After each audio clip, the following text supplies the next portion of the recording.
शिव पुराण कहती है, जिंदगी में अगर दुख आता है,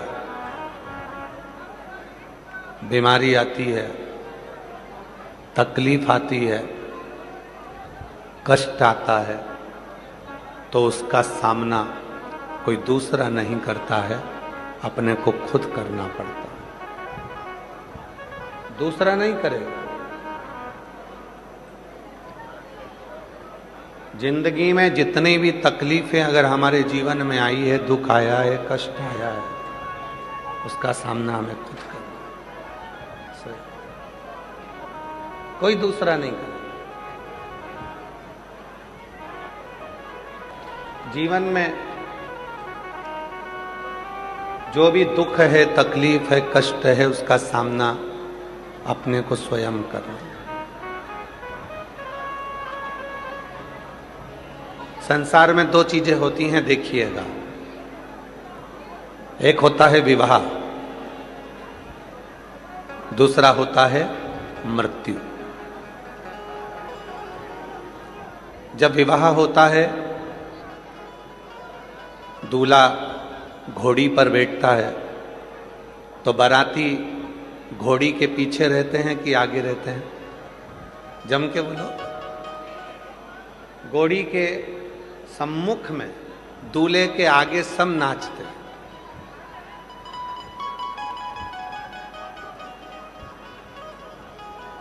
दूल्हे के आगे आगे सब नाचेंगे, खुशियां मनाएंगे, आनंद करेंगे। और यदि जब कोई मरता है तो सब पीछे होते हैं, अर्थी सबसे आगे होती है। ये चरित्र हमको दिखाता है कि खुशियों में, सुख में सारी दुनिया तुम्हारे साथ आगे आगे चलेगी, पर तुम्हारी जिंदगी में जिस दिन दुख आया, कष्ट आया, उस दिन कोई आगे नहीं आएगा, तुम्हें अकेले ही चलना है, पीछे रहेंगे सब।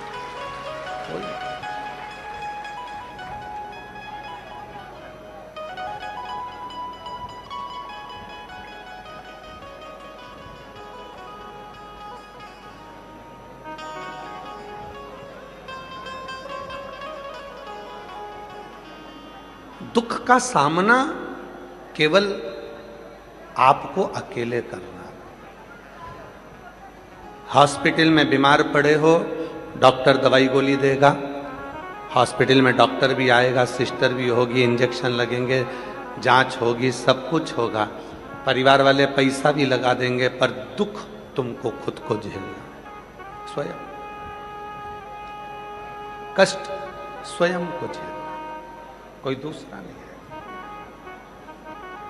हाँ, यदि आपने एक लोटा जल देव अधिदेव महादेव को समर्पित करा है, तो निश्चित है कोई आए ना आए, पर तुम्हारी दुख की घड़ी में वो शंभू मेरा शंकर आकर जरूर खड़ा हो। शिवा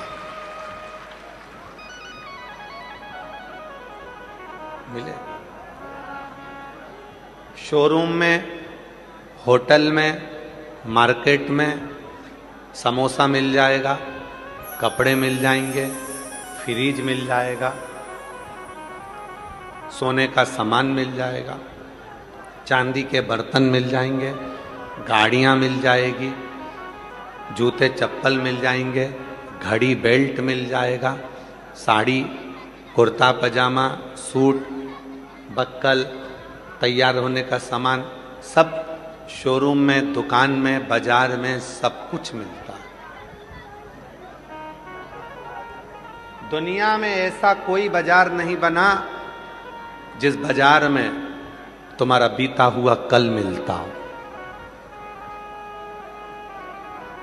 बाजार में, शोरूम में जूता मिलेगा, चप्पल मिलेगा, कपड़े मिलेंगे, बर्तन मिलेगा, भांडा मिलेगा, दुनिया का सारा सामान दुकानों पर, बाजार में मिल जाएगा, पर जो बीता हुआ तुम्हारा पल है, बीता हुआ जो तुम्हारा कल है, वो कभी नहीं मिलेगा। और अगर किसी दुकान वाले के पास जाकर पूछोगे, क्यों भैया तुम्हारे यहाँ बीता हुआ कल, बीता हुआ पल, हमारा पुराना कल मिल जाएगा क्या? तो वो कहेगा ये तो नहीं मिलेगा, परंतु पछतावा मिल जाएगा। अगर मिलेगा तो केवल पछतावा मिलेगा, केवल। जिन्होंने 2024 में भटिंडा की कथा को श्रवण करा, श्री अमरजीत सिंह जी, श्री पदमजीत सिंह जी कथा को आयोजित करे। जिन्होंने 24 में सुना, उसको बाबा ने 25 की कथा के पहले ही उन्होंने पत्र लिखकर 25 में दे दिया। जिन्होंने 25 में श्रवण करा, उनके पत्र ये 2026 की कथा में आ गए। और फिर जब मेरा बाबा तुम पर कृपा करेगा, कथा सुनकर जब आप जाओगे, यहाँ से बाबा को प्रणाम कर कर, यहाँ की मिट्टी को नमन कर कर, अपने बाबा से विनय कर कर जब यहाँ से जाओगे, 3 महीने के अंदर तैयारी रखना कि तुम्हारा पत्र फिर व्यासपीठ पर पहुंचे। फिर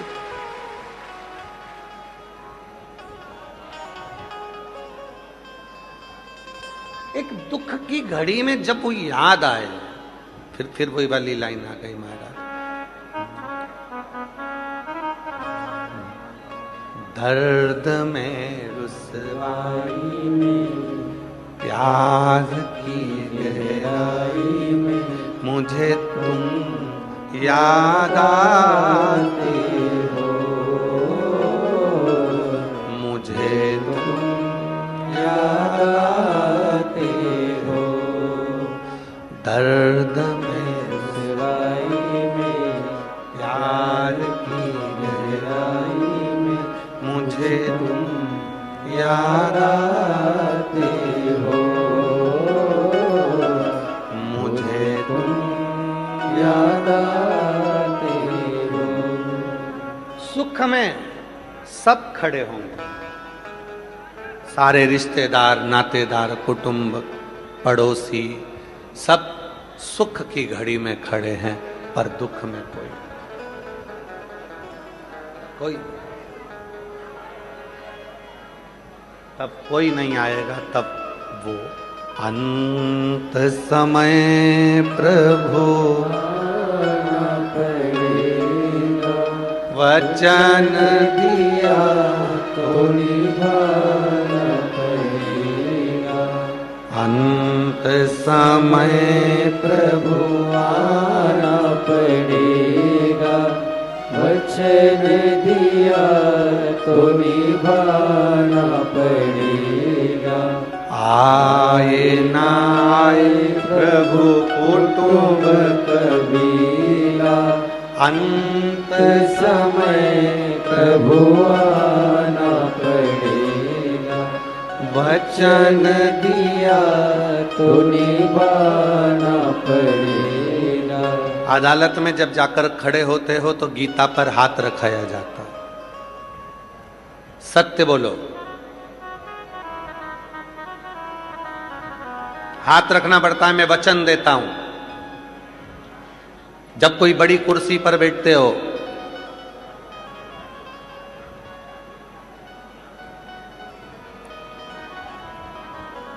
मेयर की कुर्सी पर हमारे पदम जी बैठे, दूसरी बार शिव की कृपा से, एक बार जोरदार ताली बजा साथ होते। आप मेयर की कुर्सी पर बैठे तो आपको भी वचन देना पड़ा। पुलिस की नौकरी करने वाले जितने भी मेरे पुलिस के एक एक यहां पर बंधु लगे हुए हैं, उन्होंने भी वचन दिया कि मैं राष्ट्र की सेवा करूं। वचन प्रधानमंत्री, मुख्यमंत्री, अध्यक्ष, उपाध्यक्ष, यहां तक कि हमारे अमरजीत जी क्रिकेट एसोसिएशन के अध्यक्ष बने तो उन्होंने भी वचन दिया। वचन का मतलब क्या है? लोग कहते हैं गुरुजी आप ये लाइन गुनगुनाते हो कि वचन दिया तो आना पड़ेगा। तो हमने भगवान से वचन कब लिया? तो शिव महापुराण की कथा में स्वयं भगवान श्री गणेश जी महाराज ने अपने पिताजी भगवान श्री शिव जी से निवेदन करा कि जब संसार का व्यक्ति बहुत उलझनों में घिर जाता है, और गणेश पुराण का दूसरा अध्याय को स्मरण करिएगा, जब संसार का व्यक्ति बहुत उलझनों में गिर जाता है तो वो ईश्वर को भी ताने देने लगता है कि मैंने इतनी पूजन करी, इतना पाठ करा, इतना जल चढ़ाया, इतना ऐसा करा, इतना वैसा करा, फिर भी भगवान मेरा साथ नहीं दे रहा। जब दुख आता है तो हम भगवान को भी ताना देते हैं, भगवान को भी कहते हैं कि तुमने हमारा साथ नहीं दिया, तुमने हमारा साथ नहीं दिया, तुमने हमारा साथ नहीं दिया। तब कौन आता है? व्यक्ति टूट जाता है, पूरा खाली हो जाता है भीतर से, उसकी आंख में से निरंतर जल बहता रहता है। फिर कौन आता है? भगवान भोलेनाथ ने कहा, गणेश, संसार का मनुष्य या 33 कोटि देवता जब किसी गुरु के मुख से शिव तत्व को श्रवण करते हैं, उस समय पर शंकर उनको वचन दे देते हैं कि तूने मेरी कथा को श्रवण करा तो तेरे अंत समय में, तेरे दुख की घड़ी में मैं स्वयं आकर खड़ा।